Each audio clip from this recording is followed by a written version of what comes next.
guys, it's Super Review Show here for this new episode of Rebel Alliance.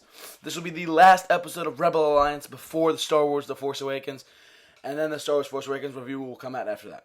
So there we go. Okay, first things first. We have no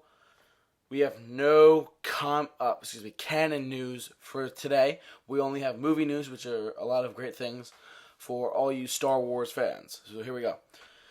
Star Wars The Force Awakens is coming out in 6 days, and here's my hopes for it. I hope my number one fear is that it doesn't suck, which I don't think it'll suck, but if I can almost be sure that it's going to be a great movie.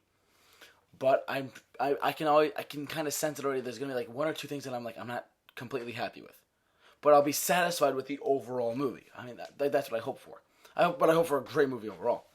I mean, but also look at the proof that we already have. Star Trek 2009 and Star Trek Into Darkness was JJ's baby. He rebooted Star Trek. He jumped over to Star Wars, and now here he is. He's doing Star Wars. He did it, and it's coming out in 6 days. Let's see what else. George Lucas, the creator of all things Star Wars, and the man behind one of the greatest mythologies and movie franchises in the history of cinema ever, has said that Star Wars: The Force Awakens was good. George, buddy, the least you could do is say that you thought it was great. I'm glad, but look, if J.J. Abrams said, if J.J. made a great movie and George Lucas said it was good, I'm pretty darn sure that George Lucas is going to be... look, if George Lucas says it was good, but he also said the fans would love it. So, there's no guarantee on that, but I'm pretty sure that I will love it, personally. Knowing that he said that regarding, hey, you will love it. He said fans will love it. I think for him, that's like saying, hey, the prequels were okay. The fans were thinking they were good. Okay, stuff like that. But him saying that it's good, I'm not going to buy into it just because he directed the prequels. Look, I recently rewatched Revenge of the Sith in my film class. And what we covered was, we watched all 6 before episode 7 because we were going on a field trip to see episode 7, and then the review will be up the 19th. We watched Phantom Menace, Attack of the Clones, Revenge of the Sith. Okay. I need to refresh my memory. Revenge of the Sith was actually okay. It wasn't the best, but it was pretty good. It was the best of the prequels, no doubt about it. New Hope, all-time classic. Empire Strikes Back, one of the best sequels ever made. Return of the Jedi, my personal favorite. We didn't watch them in order, but we watched all of them essentially to get the Star Wars intake we needed. And it was funny. I was doing this all the time to piss people off, but whatever. Mark Hamill. Now we're gonna move on to another topic. Mark Hamill is in talks for episode 8, folks. Episode 8. Like I did their jazz hands. He's in talks for episode 8, which means that he probably won't die in Star Wars: The Force Awakens. And also, he's been missing from the previews, for everything, the promotional, the commercials, the trailers. He's been missing completely. There's a few theories out there why he's like that, and one of the reasons is because we think he's a Sith, we think he's in hiding, or we think that he is dead.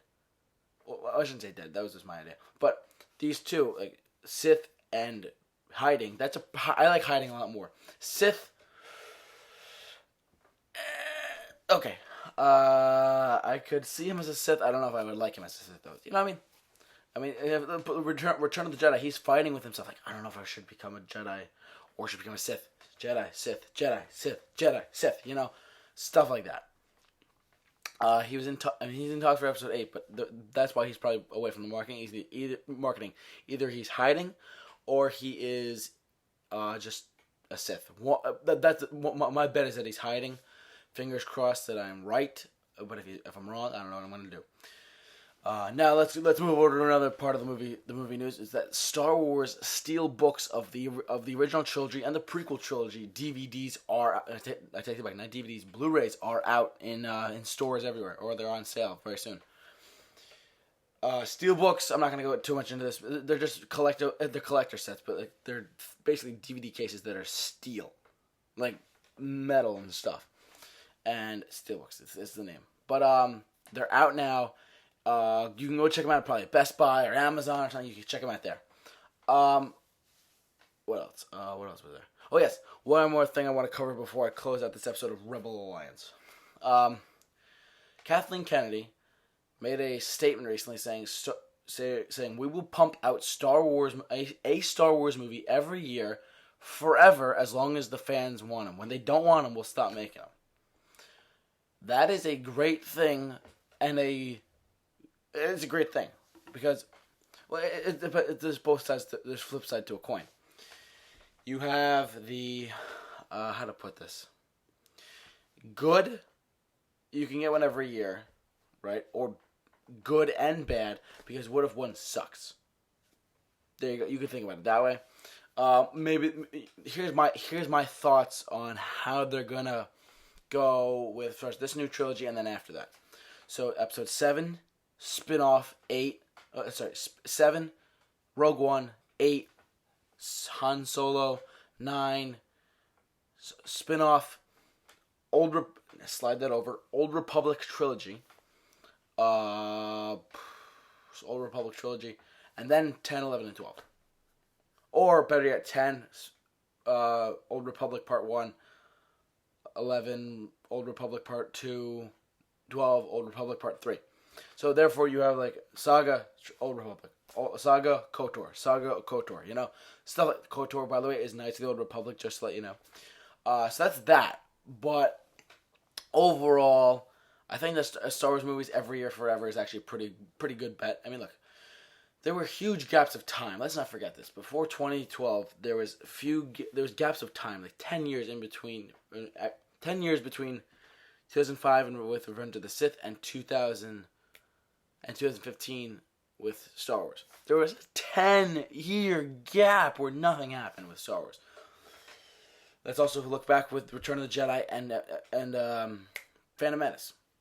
Whether you like or hate it, the fact is that there was a big gap of time between Return of the Jedi and Phantom Menace, and the fact there was that, and there was a huge 15-year gap of time, 17-year gap of time between those two movies, and we waited, and then we saw Phantom Menace, Attack of the Clones, Revenge of this, okay, and then we're at Episode 7. See what I mean? There's big gaps of time, and what I'm saying is those big gaps of time may be gone forever. Because look, when you think about it, this is a very rich mythology. It can go on forever in the future. It can go forever in the past. Like, you could do an Old Republic trilogy. You can do a Dawn of the Jedi movie. You can do a movie. This is such a rich property that you can do almost anything with it. Whether it's from the books, the comic books, the games.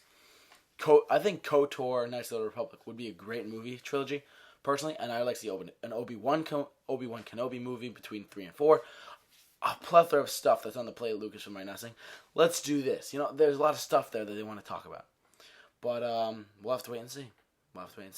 So that will wrap it up for this episode of Rebel Alliance. So if you like this video, like it up, share it up, subscribe to the Super Review Show, share it with your friends, comment below, nerd about Star Wars, share what your favorite Star Wars t-shirt is, blah, blah, blah, blah, blah. What's going on with BB-8, whatever you want to talk about in the comments section, jump down and I'd love to hear your thoughts. So for Rebel Alliance, my name is JT Mooney, and for the Super Review Show, I'll see you later.